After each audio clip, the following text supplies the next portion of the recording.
saying the password on her necklace. I noticed the numbers before I knew they were numbers. 4 tiny digits etched into the edge of the gold bar that hung at Mara's throat, so small they could have been a flaw in the metal.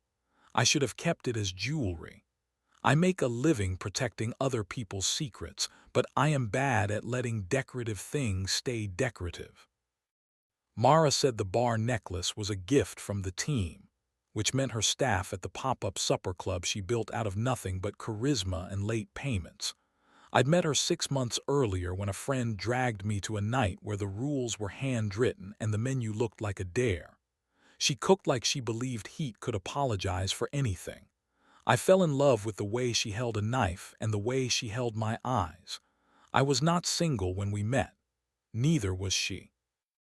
My girlfriend, Lena, was patient and meticulous and could turn a half-finished apartment into a place you could breathe. She tolerated my irregular hours, my tendency to check logs in the middle of dinner, the way I carried other people's emergencies around like souvenirs. I told myself that what was happening with Mara was a misunderstanding of gravity, not a betrayal. It held for a while. Then one night after service, when the staff had left and the metal tables were catching their breath, Mara set me on a stool and put my hand flat against her apron, right over the knot where fabric claimed her. We didn't undress. We didn't need to. There are parts of the body that erase the room just by agreeing to be found. We set a rule so thin it snapped the second we looked at it. No hotels. The club had a back kitchen the inspectors ignored because they loved her dessert. It had a walk-in fridge that hummed like a secret. It had a narrow office with a frosted window and a couch that pretended to be a daybed. We were very careful there, the kind of care that leaves no proof except the way your chest remembers being held. The necklace came a month into this when I was pretending we were rehearsing for something we would never perform. We were in the office, the hum low, the city tossing its usual weather against the high window. She leaned into me to kiss me and the gold pressed cold against my mouth. The digits flashed sideways, 1904, like a barcode with a sense of humor. Pretty, I said. Custom, she said, something silly. What's the joke? I asked. She smiled and bit my lower lip like a punctuation mark. You'll ruin it if I tell you, she said. I didn't push. But later, alone at my desk with a laptop pretending to be my conscience, I stared at those 4 numbers and made a list in my head. A birthday, a date, a table count, the last 4 of a card. I should have treated it as proof that I am the kind of man who sees a lock wherever other people see shine. Instead, I let it itch. Mara had a backer named Elias. He was the type of investor who made generosity look like a hobby. He had a ring that said old money and a watch that said I don't need mine to tell the truth.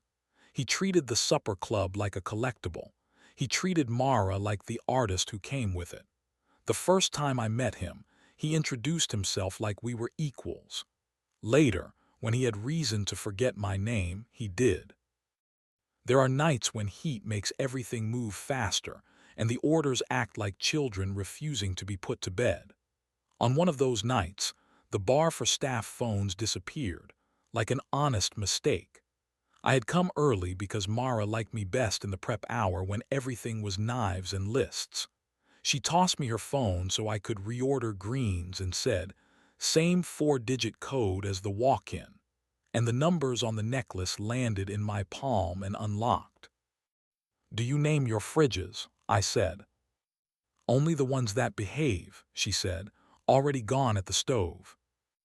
I did not intend to snoop. I intended to be the man who pays attention.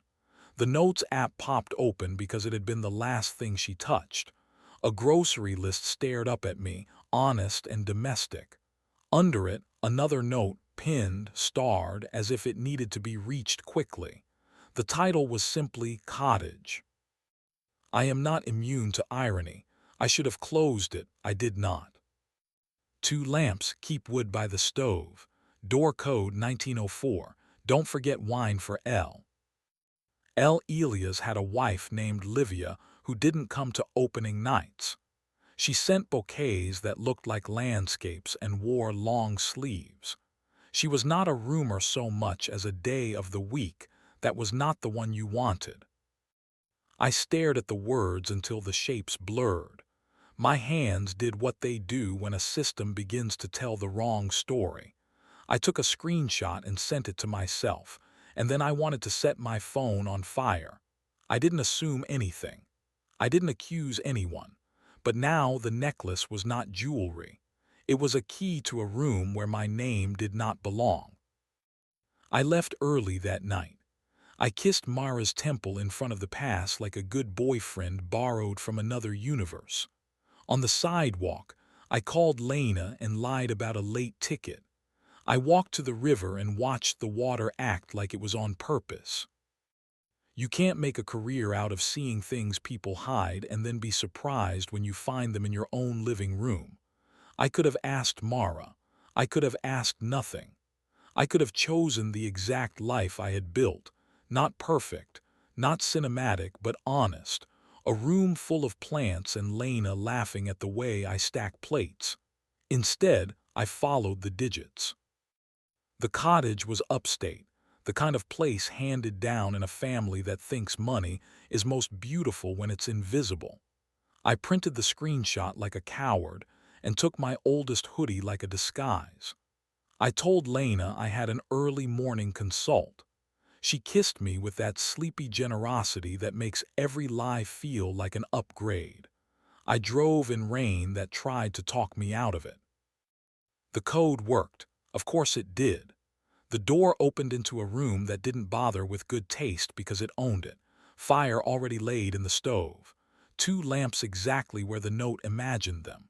A wine opener on the table like an invitation. On the sideboard, a framed photo of a woman on a dock, hair blown off her face, smiling with the kind of ease you only see in magazines and funerals. Livia. I hated the way it made me want to protect her. I should have left immediately, but that would have made me a man who doesn't finish the story he started. I walked to the bedroom and there they were. Not bodies, not heat, not anything you'd need to blur. Just 2 mugs on the nightstand and a sweater of Mara's thrown over the footboard like a tidal line. Vanilla and citrus and something that wasn't mine. On the dresser, a small stack of mail. The top envelope had Elias' name and the line, "Fall property tax." The second was a card with a watercolor of pears on the front. Inside, a sentence, "We were silly once. Let's be kind now." I drove home slower. I practiced sentences. None sounded like a man I respected.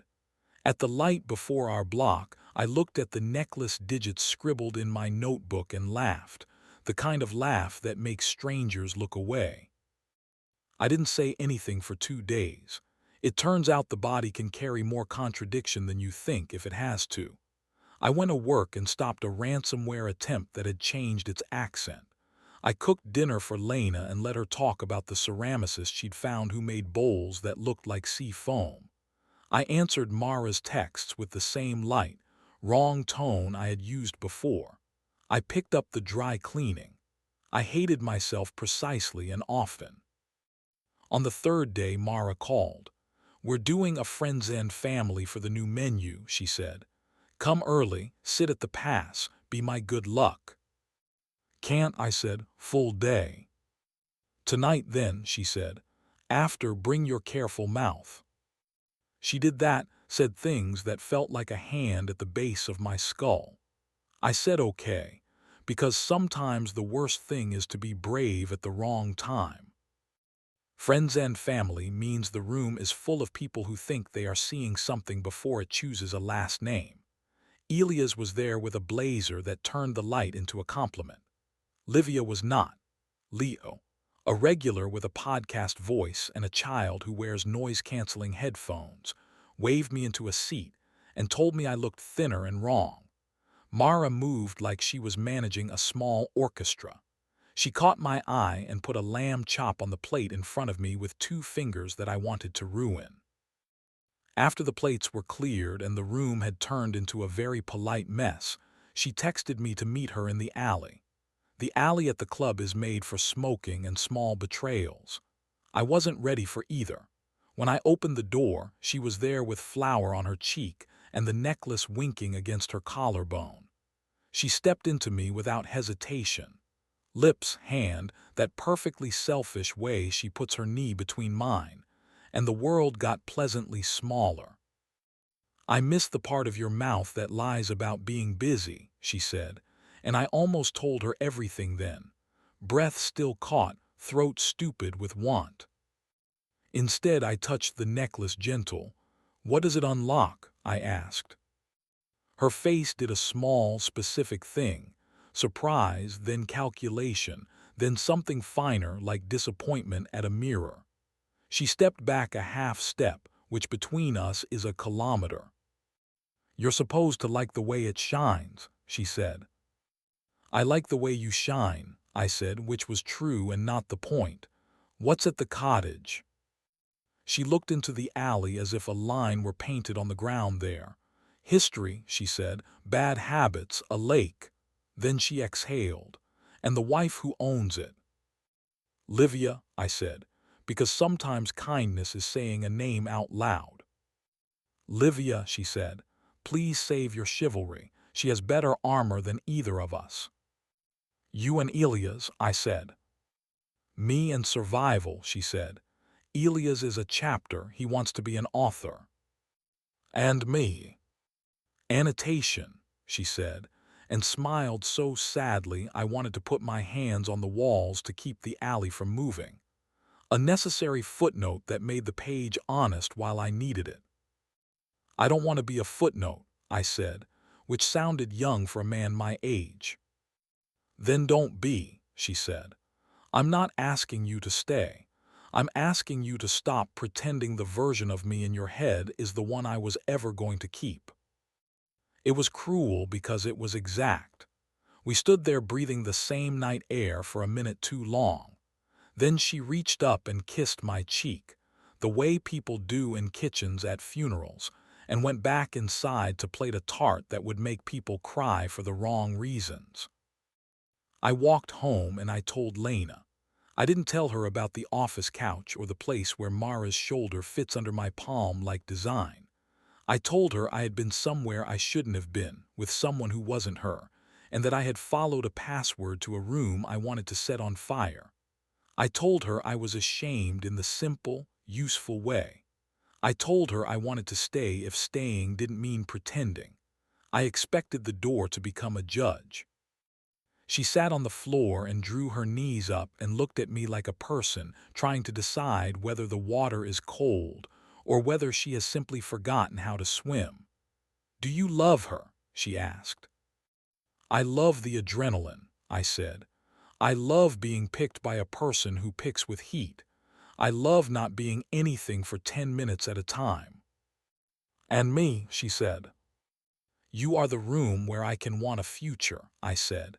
"I am not brave enough to deserve you, but I will be." She didn't forgive me. She didn't leave. We made a schedule like people negotiating with a storm, 4 weeks apart, 2 therapy appointments, no secrets that had door codes. I moved into a borrowed studio above a laundromat that hummed like a generous heart. I cooked eggs badly and read books that reminded me how to be alone. The supper club kept sending emails about their new residency. Elias posted photos that made the kitchen look like a clean religion. I blocked him. Mara sent one message, a single line, "Take care of the part of you I liked." I didn't answer. I told myself virtue would feel like victory. It didn't. It felt like walking past a bakery when you are pretending bread isn't food. Then, slowly, other flavors came back. Lena texted me a photo of a bowl she'd thrown, blue as regret and twice as useful. I sent her a video of the laundromat cat pretending to fire me. We started again. Months later, I saw Livia at a gallery opening. the kind with cheese that comes with origin stories. She wore a dress that knew exactly what to do. People move the way they do around women who have made their decisions. I didn't plan to speak to her. She came to me. "You're the one who looks like he learned something," she said. Her voice was lower than I expected, slightly amused, as if she were frankly bored of heroes and villains. "I'm the one who looked at a necklace like a lock," I said. "And did you open anything that helped?" she asked. "Yes," I said. "It broke what needed breaking." "Good," she said. "Men like you always want to save someone else from their own weather. Try saving yourself." She turned, spoke to a curator, and left a wake I stepped into carefully so I wouldn't drown. I still see Mara sometimes in articles about entrepreneurs who weaponize charm, in a shadow in a window when I bike past the club and make myself keep moving. I don't hate her. I don't romanticize what we did. I think of the necklace as a lesson about attention. Some glints are fine to admire. Not every shine is an invitation. Lena moved me back in after the schedule finished becoming a future. We have a rule that sounds like a joke and isn't. Any password we need in our house goes on paper in a ceramic dish she made, and the dish lives in a drawer where objects wait to be chosen. When she comes up behind me at the sink and slides her arms around my waist, I feel the calm that kept me alive before I confused chaos with proof. Sometimes, when she lifts her hair to tie it, her neck catches the light, and I see all the ways a person can wear a story. I put my mouth on the place where her pulse lives and let my breath tell the truth. It's not cinematic. It's specific. The way her shoulder softens under my hand. The way her laugh shows up in the back of her throat when I trace circles with my thumb. The way she turns and kisses me back like an agreement we make again and again. The other night, at a dinner we could afford, the couple next to us took a selfie with the dessert and a woman's gold necklace flashed in the picture. 4 small digits. I didn't lean in. I paid the check and took Lena's hand and we walked home, and on our street a kid had chalked a hopscotch that went all the way to the curb. We jumped it like amateurs. She won. I pretended to protest, then lifted her onto the stoop and kissed her until the chalk dust found my shirt. I'm still a man who sees locks. I still protect other people's secrets for money. But I've learned to let a few ornaments be ornaments. When I reach for the dish in the drawer and take out the piece of paper with our Wi-Fi written in Lena's careful hand, I smile at the way it is both useless to a stranger and everything to us. And when we turn off the lamps at night, there is no code to enter, only a shoulder to find and a mouth to memorize, a room that opens because we decided it should.